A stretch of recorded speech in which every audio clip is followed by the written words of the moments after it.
कुकू की नानो कुकू के पास आ रही थी, इसलिए आज चिड़िया का बेटा कुकू सुबह से ही ऊंचे पेड़ पर बैठा अपनी नानो का इंतजार कर रहा था। न जाने नानो अभी तक क्यों नहीं आई। फिर कुकू का ध्यान दूर जाता है और उसे अपनी नानो आती हुई दिख जाती है। आ गई मेरी नानो आ गई। नानो भी कुकू के पास आ जाती है। कुकू बेटा, मैंने घर ही आना था, आप यहाँ क्यों बैठे हुए हैं? नानो, मैं तो सुबह से यहाँ बैठकर आपका इंतजार कर रहा हूँ। लो, ये टोकरी उठाओ और घर चलें।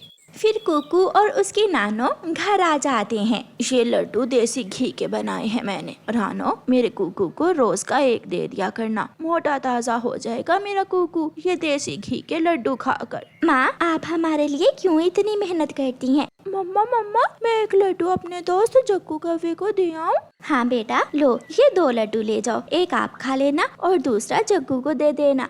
कुकू 2 लड्डू लेकर नदी पर चला जाता है। जग्गू कौवा नदी पर बैठा हुआ था। जग्गू देखो मैं क्या लाया हूँ। लड्डू? ये तो लड्डू है। हाँ, ये लड्डू मेरी नानो लाई है। कुकू एक लड्डू जग्गू को दे देता है। दोनों दोस्त मजे मजे से लड्डू खा लेते हैं। मम्मा, वो लड्डू बहुत स्वादिष्ट था। ऐसा मजे का लड्डू मैंने आज तक नहीं खाया। जग्गू चुप कर जाओ, अब मेरा खून न जलाओ। क्या था जो थोड़ा सा लड्डू अपनी गोरी माँ के लिए भी ले आता? मम्मा, आप भी जाकर चिड़िया आंटी से ले लें। कुकू की नानो ढेर सारे लड्डू लेकर आई हैं। जग्गू बेटा, तुम घर में ही रहना, मैं अभी चिड़िया से लड्डू लेकर आती हूँ। गौरी कव्वी उड़ती है और चिड़िया के घर जाती है। चिड़िया, मेरा जग्गू तो घर जाकर रोए ही जा रहा है। तुम्हारे कुकू ने उसे एक लड्डू क्या दे दिया, वो तो अब और लड्डू लेने की जिद कर रहा है। रानो बेटी, संदूक से एक लड्डू निकाल कर दे दो गौरी को। माँ, लड्डू इतने नहीं है कि मैं इन सारे कौवों को दे सकूं।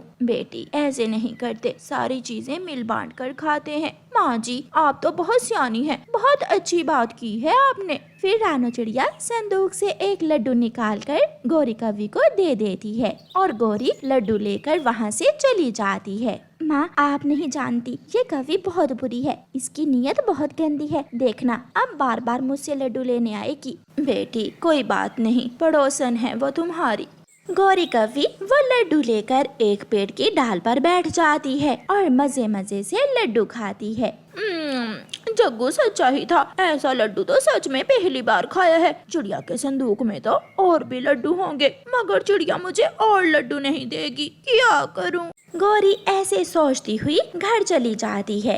रात हो जाती है, सब सो गए थे, मगर गौरी कव्वी तो लड्डू के बारे में ही सोचे जा रही थी। वो लड्डू बहुत स्वादिष्ट थे, काश मैं वो लड्डू और खा सकती। कालू कौवा नींद से जाग जाता है। गौरी, क्या लड्डू लगा रखी है? कालू जी, किसी तरह मुझे चिड़िया के संदूक से वो लड्डू चुरा कर ला दो, मेरे सुंदर पति। अगर इतने प्यार से कह रही हो तो कुछ करना ही होगा। चलो मेरे साथ चलो, जग्गू सो रहा है, हम यूं गए और यूं आए।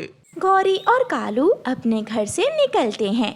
गौरी, मैं यहाँ बैठकर रखवाली करता हूँ और तुम खिड़की के रास्ते चिड़िया के घर में घुस जाओ। कालू जी, अगर मैं पकड़ी गई तो मुझे बचा लेना। तुम चिंता ना करो, मैं साथ हूँ तुम्हारे।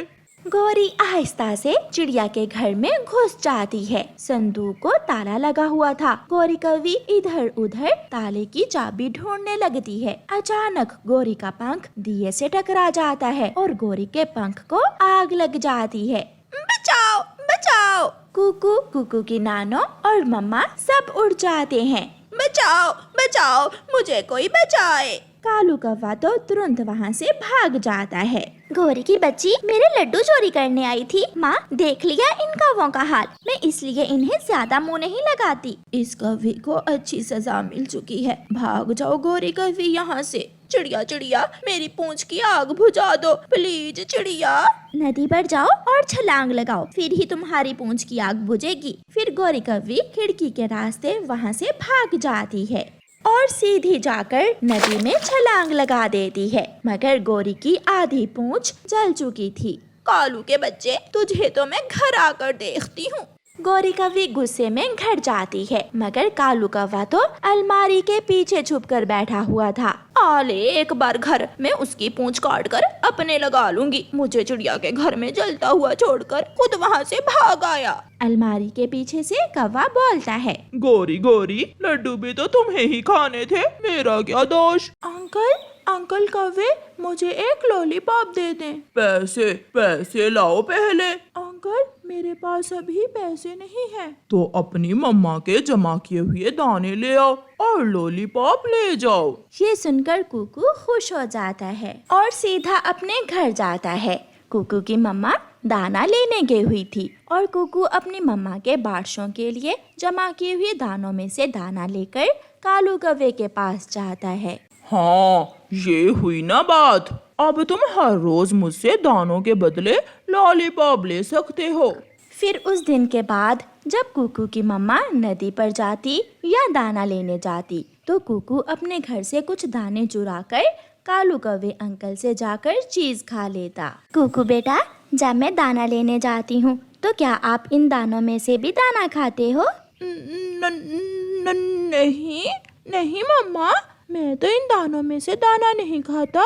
मेरा वहम होगा, मुझे ऐसे लगा जैसे बारशों के लिए जमा किया हुआ दाना कम हो रहा है। मगर कुकू कहाँ रुकने वाला था, वो अपना काम जारी रखता है। यार कुकू, तुमने ये आइसक्रीम कहाँ से ली है? मिठू, मेरे पास आओ, ये सीक्रेट है। छोटा तोता कुकू के पास जाता है। मैंने अपनी मम्मा का दाना चुराकर कालू अंकल को दिया और आइसक्रीम ले ली। तो ये बात है, फिर तो मैं भी अपनी मम्मा के भोजन से जरूर भोजन चोरी करूँगा। ऐसे छोटा मिठू तोता भी अपने घर से दाना चुराकर कालू कौवे से चीजें खाने लगता है। एक दिन मम्मा चिड़िया सारे दाने उठाकर संदूक में रखकर ताला लगा देती है। मम्मा, आपने यहाँ से दाना क्यों उठा लिया? बेटा, मुझे शक हो रही है कि जब हम घर में नहीं होते तो कोई हमारा दाना चुराता है। कुकू चुप रहता है। वो अपनी माँ को ये नहीं बताता कि दाना तो उसका बेटा ही चुरा रहा है। यार छोटे मिठू, मम्मा ने तो दाना ताले में रख दिया है। क्या बताऊं, मेरी मम्मा ने भी सारा दाना कहीं छुपा दिया है। अब हम चीज कैसे खाएंगे? यार कुकू, पहले हम अपने घर से चोरी करते थे, क्यों ना अब दूसरों के घरों से चोरी शुरू कर दें। हमें खाने की चीजें भी मिलती रहेंगी और हम पकड़े भी नहीं जाएंगे। फिर कुछ सोचकर दोनों दोस्त बुलबुल के घर जाते हैं।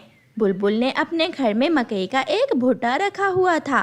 कुकू और छोटा मिठू मकई का भुट्टा चुरा कर ले जाते हैं और कालू अंकल से जाकर चीज खा लेते हैं। जब शाम को बुलबुल अपने घर लौट कर आती है तो अपने घर में मकई का भुट्टा ना देखकर रोने लग जाती है। कोई चोर मेरा मकई का भुट्टा चुरा ले गया। बुलबुल रोती हुई तोते के घर जाती है। तोते, कोई चोर मेरा मकई का भुट्टा चुरा कर ले गया है। वो चोर बहुत जालिम होगा जो दूसरों का भोजन चुराता है। मिठू तोते के साथ बैठा हुआ छोटा तोता ये सुनकर अपना मुंह दूसरी तरफ कर लेता है। फिर बुलबुल रोती हुई चिड़िया के घर जाती है। बुलबुल, चुप हो जाओ, मेरा दाना भी कई दिन से चोरी हो रहा था। मैंने अपना सारा दाना संदूक में रखकर ताला लगा दिया है। कुकू ये सब सुनकर वहाँ से उड़ जाता है। ऐसे ही एक दिन कुकू और छोटा मिठू कबूतर के घर चोरी करने चले जाते हैं। तुम यहाँ खड़े होकर ध्यान रखो और मैं कबूतर चाचा के घर से दाना चोरी करता हूँ। वो दोनों दोस्त चोरी कर रहे थे कि कबूतर भी वहाँ आ जाता है। छोटा तोता भागने लगता है मगर चाचा कबूतर उसे पकड़ लेता है। कुकू और छोटे तोते को चाचा कबूतर एक पेड़ से बांध देता है। सुना था कौवे चोरियां करते हैं, मगर अब तो चिड़िया और तोते के बच्चे भी चोर बन गए हैं। अंकल, माफ कर दें, हमें छोड़ दें। मम्मा को मालूम हुआ तो मम्मा बहुत डांटेंगी। कुकू की मम्मा भी पीछे आ जाती है। मुझे सब मालूम हो गया है कि मेरे घर का दाना कहाँ जाता था और बुलबुल का मकई का भुट्टा कहाँ गया। कुकू अपनी माँ से नजरें चुरा रहा था। तुम एक चोर की माँ हो, ये सारी चोरियां करके घर ही तो लेकर जाता होगा। कुकू अपनी माँ की बेइज्जती देखकर बहुत शर्मिंदा होता है। चलो बेटा, चलो घर चलें। मिठू भी अपने बेटे को घर ले जाता है। मम्मा, मम्मा मुझे माफ कर दे, मैं बहुत शर्मिंदा हूँ। मैं कालू अंकल की बातों में आकर ये सब कर रहा था। मम्मा मुझे माफ कर दें। ऐसे कुकू अपनी मम्मा से दोबारा ऐसा ना करने का वादा करता है। प्यारे दोस्तों, इस कहानी को लाइक, अपने दोस्तों के साथ शेयर और चैनल को सब्सक्राइब करना बिल्कुल मत भूलना। आपका धन्यवाद।